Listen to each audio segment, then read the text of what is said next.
Mate, you're back. What powers me? Coca-Cola.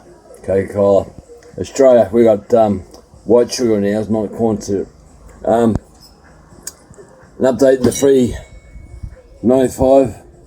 I just cleaned out the transfer ports, so I will polish them a bit more with the it's like a cotton roll type thing. I go around the edges to make sure I use mag cleaning paste, make sure nothing sticks up, so don't get no burrs, no nothing. But what I've done is no any rings, so once the rings go past this, that's it for the rest of their life. Rings will be down here on the upper part of the ball. Now, I poured one side of the piston this morning, so on the right hand side is the exhaust side, so that's the side I want the flow, so this is the right hand side, on the flow to come back towards the intake. Now I put a hose down the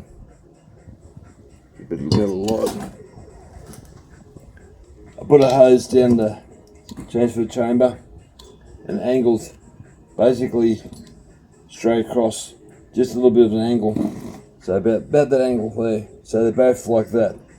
The other one, the angle back towards the intake, they hug the wall, so they're fine. Not worried too much about them. So when you do the piston, there's the arrow. Always take more on the exhaust side where it points back to the intake more than the other side. The reasoning for that is when you put the ring in there to find transfer chambers, normally that transfer goes off first, so the flow first starts there. Yeah, microsecond before this side, but that's where it sort of goes. So you can see I've taken it right back to the skirt. So you can see I've made sure I've gone inside right in there, so I haven't touched this top piece here. Get some point.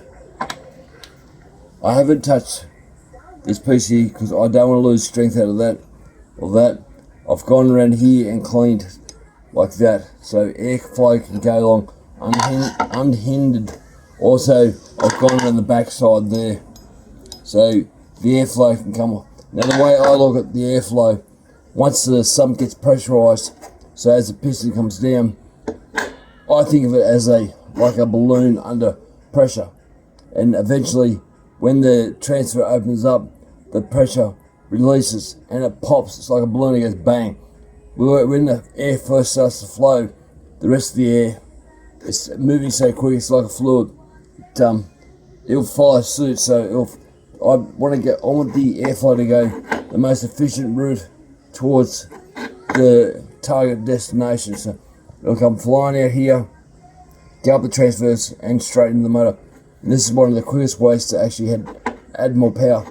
Plus you're lightening the piston so it can rev easier, but you got to be careful not to take too much off. I've got to go around, take off that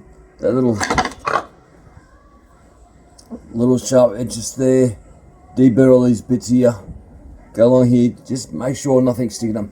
All along here, clean all that up, so you're going to have no problems. Now, that's factory. So, you see the beveled edge? Just there. I fold back to that edge. I haven't gone into the cylinder at all, so I'm not affecting how it seals. But that's the exhaust side. No, it's the intake side. So that's the exhaust side. Then you can see that's the exhaust side. So you can see it's quite a big difference. That's the exhaust side. That's the factory exhaust side. So if you can, I look at these things as being part of a way to restrict the flow, so they don't blow up under warranty. But if you tune it carefully, once you've got the saw in timber, It's loaded up, it's not going to blow up. So, just one of my cheap tricks. So, next thing now is to put the degree rule on and take a little piece out of here to increase the timing. So, I'm not going to grind it on the intake floor. I'm doing this so I'm not touching nickel or chrome. I don't know if these are nickel or chrome, not sure what they are. So I'll probably make this port a bit rounder, or I'll port match this so there's no problems there. Because when you suck air, it's always a hard part. When you blow it, you can get a lot more fluid under pressure, but when it sucks, it's a lot hard. So I'll make this a bit bigger and clean it up, make it probably...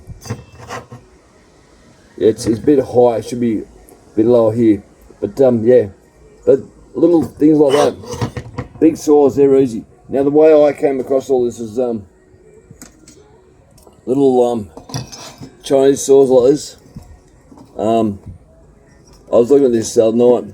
It's one of the few I've actually got. So you got a curve in the bottom here to actually make the transfers work. But it's got a very terrible squish.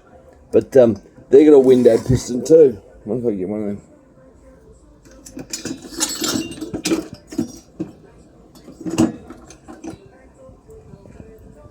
So they got a window piston. This one, I'm not sure what this is off. Don't know. But that's how I worked out how these things work. So I ate into there. Windows aren't very big on the Chinese, but you can open them up more because their transfer chambers are different. These 395s are quite adequate for what they are, but the Chinese ones don't want to breathe because it's just straight cheaper metal. They want warranty. That's what it all boils down to: money. Money makes the world go around. But yeah, anyway, thanks guys. I'll get up and run soon, hope. So